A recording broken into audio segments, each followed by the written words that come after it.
சென்னை சைதாப்பேட்டையில் குடிநீருடன் கழிவுநீர் கலந்ததால் அதனை குடித்த 11 வயது சிறுவன் பரிதாபமாக உயிரிழந்த சம்பவத்தின் பின்னணியை விவரிக்கிறது இந்த செய்தி தொகுப்பு. பிழைப்பிற்காக சென்னை வந்து வறுமைக்கு மத்தியில் வாழ்ந்து வந்த வடமாநிலத்தைச் சேர்ந்தவரின் 11 வயது மகனின் உயிரை கழிவுநீர் கலந்த குடிநீர் பறித்துள்ளது என்ற செய்தி அதிரச் செய்துள்ளது. பீகார் மாநிலம் நவாதா மாவட்டத்தைச் சேர்ந்த ராஜேஷ்குமார் தனது மனைவி சுமன் குமாரி மற்றும் 4 பிள்ளைகளுடன் சென்னை வந்துள்ளார். கடந்த 10 நாட்களுக்கு முன் குடும்பத்துடன் சென்னை வந்த அவர் சைதாப்பேட்டையில் அபித் காலனியில் ஒரு வாடகை வீட்டில் வசித்து வந்துள்ளார். புது வசிப்பிடம், புது பழக்க வழக்கம் என சென்னையை பழக்கப்படுத்திக் கொள்ள ராஜேஷ்குமாரின் குடும்பத்தினர் முயன்று கொண்டிருக்க, கடந்த புதன்கிழமை அவரது 11 வயது மகன் யுவராஜ் வயிற்றுப்போக்கால் அவதிப்பட்டு வந்துள்ளார். மகனுக்கு மெடிக்கல் ஷாப்பில் தற்காலிகமாக மருந்து வாங்கி கொடுத்த தந்தை ஓரிரு நாட்களில் சரியாகிவிடும் என நினைத்துள்ளார். Loose motion வாமிட்டங்க. நான் 3 மணிக்கு வந்தேன், இங்கே குடிச்சிட்டு தூங்குட, அப்புறம் சரி இருக்கு.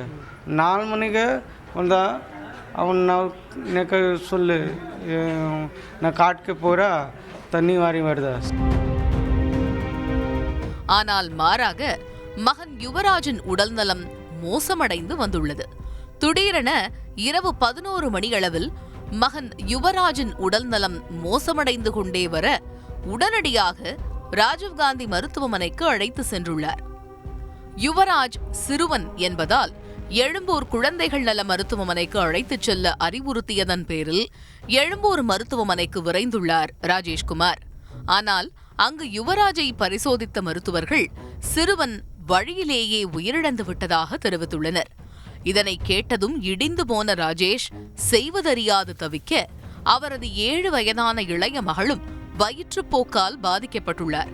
இதை அறிந்து தனது மகளையாவது காப்பாற்ற வேண்டும் என அவரை எழும்பூர் அரசு மருத்துவமனையில் அனுமதித்துள்ளனர்.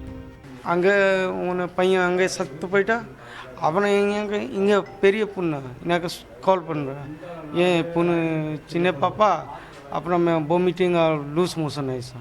நான் அங்கே இல்லை, அப்புறம் பைக்கில் 2 பேர் வந்தா இங்கே, அவனை பார்த்து அவன் உடம்பு சரி, அவனுக்கு பைக்கில் எடுத்து போயிடான். ஆனால் அரசு மருத்துவமனையான எழும்பூர் குழந்தைகள் நல மருத்துவமனையில் 1000 ரூபாய் கொடுத்தால்தான் சிகிச்சை அளிப்பேன் என சிலர் கூறியதாக வேதனையுடன் தெரிவிக்கிறார் ராஜேஷ்குமார். அங்கே ஏகுனூர் ஹாஸ்பிட்டலில் போய் அவன் இங்கே இன்னும் அவனை சொல்லிட்டார் 2000 ரூபா ஃபஸ்ட்டு கூட, அப்புறம் மெடிசின் போவோம் அவனே சொன்னான். அப்புறம் நான் என்ன சொன்னேன், சரி ஒரு பையன் எனக்கு செத்து போயிட்டு அவனும் செத்து போயிடுமா, அவனுக்கு பரவாயில்லை, என் கிட்ட காசு.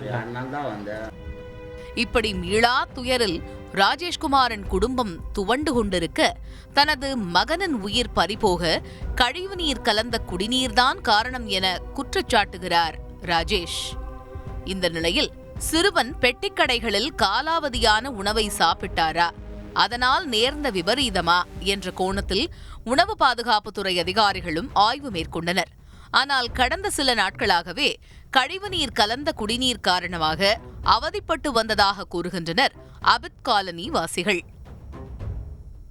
டேப்பு திறந்து பார்த்தா ஒரு சாக்கடை நாத்தம், வீட்டுக்குள்ளே கிச்சனில் பாத்ரூமில் எல்லாமே சாக்கடை நாத்தம் வந்துச்சு தண்ணியில். அதை பார்த்தோன்னே எங்களுக்கு டவுட் வந்து சம்பவம் ஓப்பன் பண்ணி பார்த்தோம். உள்ளே பார்த்தா மஞ்சள் கலரில் இருக்க ஒரு ஆயில் மாதிரி ஒரு இன்ச்சுக்கு மிதக்குது, அப்படி என்னன்னே தெரியல அது. அப்புறமா கொஞ்சம் தண்ணியை வந்து நாங்கள் பக்கெட்டில் மொண்டு வெளியே எம்டி பண்ணோம். அது எம்டி பண்ணும்போது பார்த்தீங்கன்னா செவரில் எல்லாம் பார்த்தீங்கன்னா மஞ்சள் கலரில் பெயிண்ட் அடித்த மாதிரி இந்த கலரில் இருக்குது சார், மஞ்சள் கலரில்.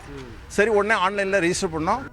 ராஜேஷ் வசித்து வரும் பகுதியில் கடந்த 10 நாட்களாகவே கழிவுநீர் கலந்து துர்நாற்றம் நிறைந்த குடிநீர் வந்ததாக குற்றம் சாட்டுகின்றனர்.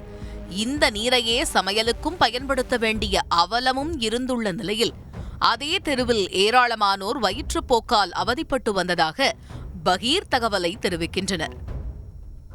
தண்ணி தான் பிரச்சனைன்றாங்க. இல்லை தண்ணி தான் பிரச்சனைட்டு இந்த தெரு ஃபுல்லாகவே இது மாதிரி லூஸ் மோஷன் ஆகிருக்கு. நிறைய பேர் கம்ப்ளைண்ட் கொடுத்துருக்குறாங்க. ஆள் இருந்தால் அனுப்புகிறேன்னு சொன்னாலும் இது வரைக்கும் யாருமே இது மாதிரி வந்து பார்க்கல. இன்றைக்கி இது மாதிரி ஆன பிறகு இன்றைக்கி நேற்றுலேருந்து எல்லாம் வந்து பார்த்து எல்லோரும் செக் பண்ணின்னு இருக்காங்க. இந்த நிலையில் இந்த விவகாரம் பூதாகாரமாக வெடித்த நிலையில் சென்னை மாநகராட்சி ஆணையர் ராதாகிருஷ்ணன் நேரில் ஆய்வு மேற்கொண்டார். மேலும் மக்கள் நலன் கருதி சிறப்பு மருத்துவ முகாம் அப்பகுதியில் அமைக்கப்பட்டுள்ளது. அத்தியாவசிய தேவையான நல்ல தண்ணீருக்கு மக்கள் அல்லாடும் அவலம் முடிவுக்கு வர வேண்டும் என்பதே அனைவரின் விருப்பமும். தந்தி டிவி செய்திகளுக்காக ஒளிப்பதிவாளர் மகேஷுடன் செய்தியாளர் ராமச்சந்திரன். சென்னை சைதாப்பேட்டையில் குடிநீரில் கழிவுநீர் கலந்தது குறித்து சென்னை குடிநீர் வாரியம் விளக்கம் அளித்துள்ளது. அபித் காலனியில் பெறப்பட்ட புகார் தொடர்பாக ஆய்வு செய்யப்பட்ட நிலையில் குடிநீரில் கழிவுநீர் கலந்தது கண்டுபிடிக்கப்பட்டது. மழைநீர் செல்வதற்கு இடையூறாக சுவர் கட்டப்பட்ட நிலையில் அதனால் கழிவுநீரானது குடிநீருடன் கலந்து உள்ளது. இதனையடுத்து சுவரில் துளையிட்டு நீர் வழிபாதையில் தண்ணீர் வெளியேற்றப்பட்டது. இருப்பினும் சுற்றுப்பகுதிகளில் ஆய்வு மேற்கொள்ளப்பட்டு வருகிறது.